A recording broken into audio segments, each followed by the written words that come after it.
मैं आपकी हिंदी अध्यापिका आज पहला पाठ आपको पढ़ाने जा रही हूँ, हिंदी लैंग्वेज। जैसा कि आप सभी जानते हैं, भाषा सीखना एक सहज प्रक्रिया है। बच्चे जब बहुत छोटे होते हैं तो वे इशारों की भाषा स्वयं सीख जाते हैं तथा टूटे फूटे शब्दों में भाषा बोलना सीखते हैं।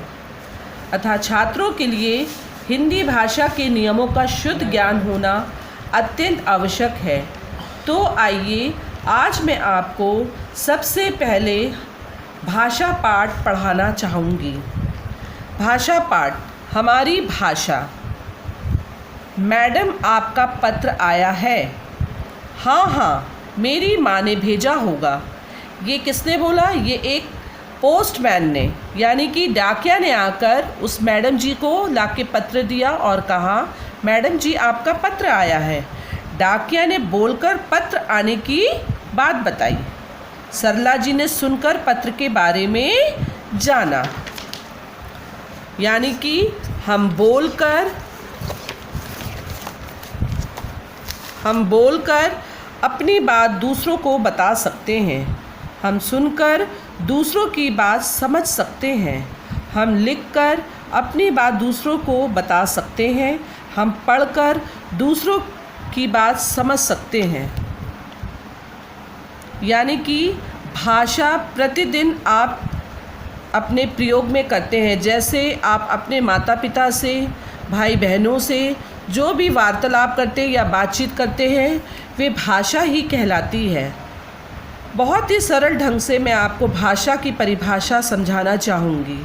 भाषा की परिभाषा इस प्रकार से है: बोलकर, सुनकर, लिखकर और पढ़कर एक दूसरे की बात को समझना या समझाना भाषा कहलाता है।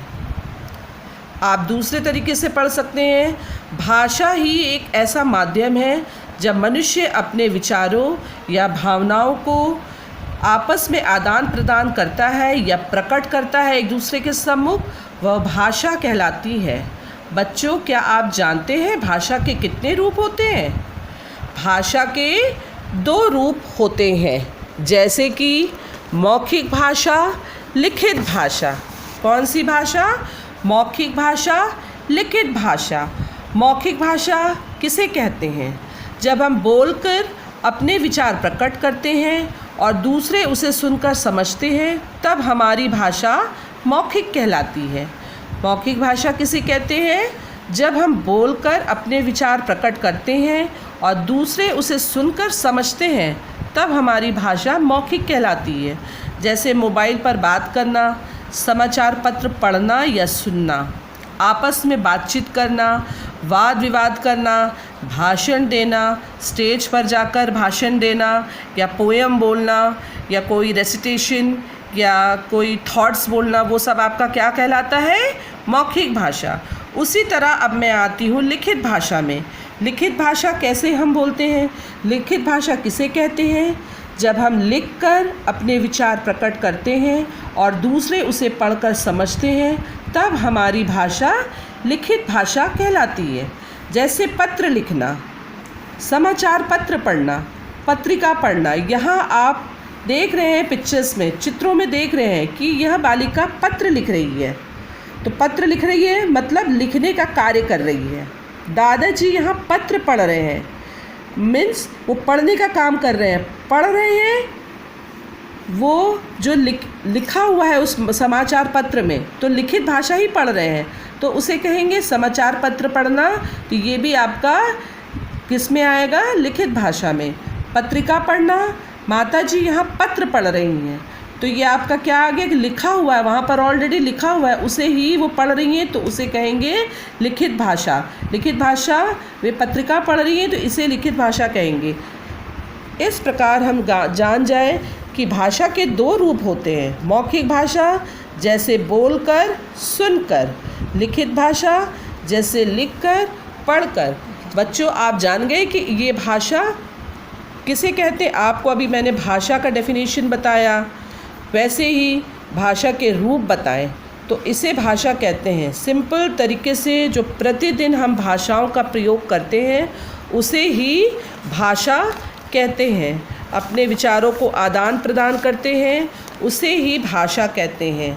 फिर से पुनः मैं दोहराना चाहूँगी, भाषा की परिभाषा जैसे बोलकर, सुनकर, लिखकर और पढ़कर एक दूसरे की बात को समझना या समझाना, वो भाषा कहलाता है। आपस में आप अपने मित्रों से बात करते हैं, वे सब भी भाषा होती है। जैसे कक्षा में मैम आपको समझाती हैं, अभी जो मैं बोल रही हूँ आपको, वो भाषा है। कौन सी भाषा है? मौखिक भाषा। कौन सी भाषा है? मौखिक भाषा। और जब कक्षा में मैम लिखती हैं, ब्लैक बोर्ड के ऊपर लिखती हैं, तो वो कौन सी भाषा होती है? लिखित भाषा। तो बच्चों, क्या आप जान गए भाषा के रूप दोनों, मौखिक और लिखित? तो आइए अभी मैं कुछ आपको पाठ्य पुस्तक में कुछ आपको एक्सरसाइजेस दे रही हूँ। जैसा कि यहाँ लिखा है, सही उत्तर चुनिए। हम किताब डैश है, यहाँ पर दिया गया है लिखते हैं, सुनते हैं, बोलते हैं। तो किताब तो हम बोलते नहीं है ना, सुनते नहीं। यहाँ पर क्या लिखोगे आप? आंसर आप क्या भरोगे? हम किताब लिखते हैं। दूसरे में है, दूसरा है, हम रेडियो पर गाने डैश हैं। तो रेडियो पर या मोबाइल पर हम क्या करते हैं? रेडियो और मोबाइल में हम क्या करते हैं?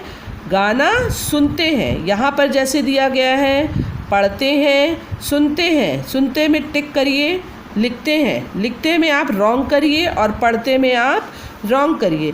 इस तरीके से आप जान गए कि भाषा क्या होती है। अब दूसरे उसमें आइए, चित्र देखकर सही शब्द पर गोला लगाइए। रोहन बोल रहा है, निधि सुन रही है। तो आज मैं आपको भाषा यहीं तक समझाती हूँ। आज आपका ये चैप्टर कंप्लीट हो गया। नेक्स्ट सेशन में आपको मैं क्वेश्चन आंसर्स इत्यादि भेजूँगी। Thank you.